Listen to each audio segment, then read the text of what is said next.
आम्ही जरा खवय्यामध्ये मी राणी गुण्याची तुमचं स्वागत करते डोंबिवलीमध्ये आणि आपण आलो आहोत स्मिता दामले यांच्या घरी। नमस्कार स्मिता ताई। नमस्कार। कार्यक्रमात स्वागत। आणि मला सांगा डोंबिवलीमध्ये तुम्ही किती वर्ष आहात आणि काय करता? लहानपणापासून मी डोंबिवलीतच आहे।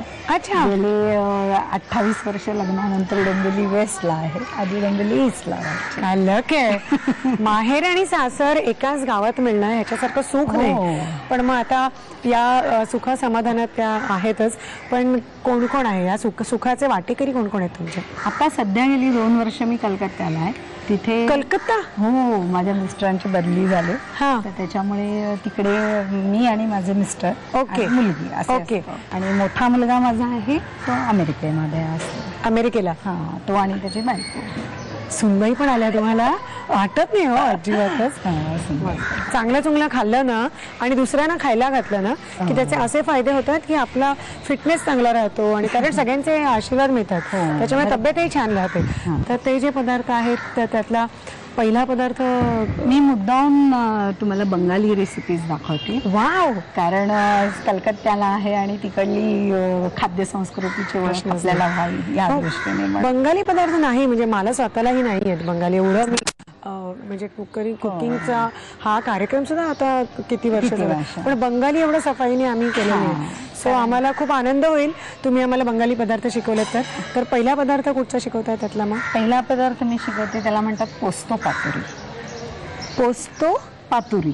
पोस्तो पातुरी बनवण्यासाठी लागणारं साहित्य: खोबऱ्याची पेस्ट, खसखशीची पेस्ट, तांदूळ पीठ, मैदा, आल्याचे तुकडे, मिरचीचे तुकडे, आलं मिरची पेस्ट, साखर, मोहरीचे तेल, मोहरीची पेस्ट आणि मीठ। कृती: प्रथम ओल्या खोबऱ्याची पेस्ट, खसखशीची पेस्ट, आलं मिरची पेस्ट, मिरची आणि आल्याचे तुकडे, मोहरीची पेस्ट, मोहरीचे तेल, मीठ, साखर, तांदळाचं पीठ आणि मैदा हे मिश्रण एकजीव करून मळून घ्यावं। केळीच्या पानाला तेलाचा हात लावून त्यावर हे तयार मिश्रण चौकोनी आकारात थापून घ्यावं। केळीचे पान गुंडाळून दोऱ्यानं बांधून घ्यावं आणि पॅन मध्ये थोड्याशा तेलावर पोस्तो पातुरी परतून वाफवून घ्यावेत। तर आता पुढचा पदार्थ आहे तो मला असं दिसतंय की तो गोड आहे, तर त्याचं नाव काय आहे? पाटीशोप्ता। पाटीशोप्ता?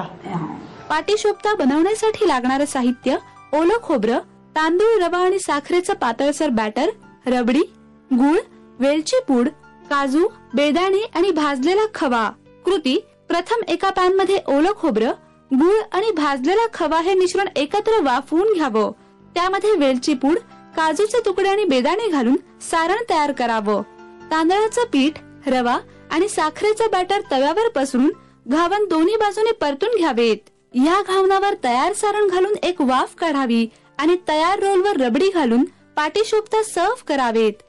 हा ऍक्च्युली आता रोल आहे। आणि आता तिसरा एक अगदी चविष्ट खमंग असा पदार्थ आपण बनवतोय, तर त्याचं नाव काय आहे? Sweet corn सेसम toast. सेसम टोस्ट, कारण आपण त्याच्यात भरपूर सेसम पण वापरणार आहोत आणि स्वीट कॉर्न पण आहेत।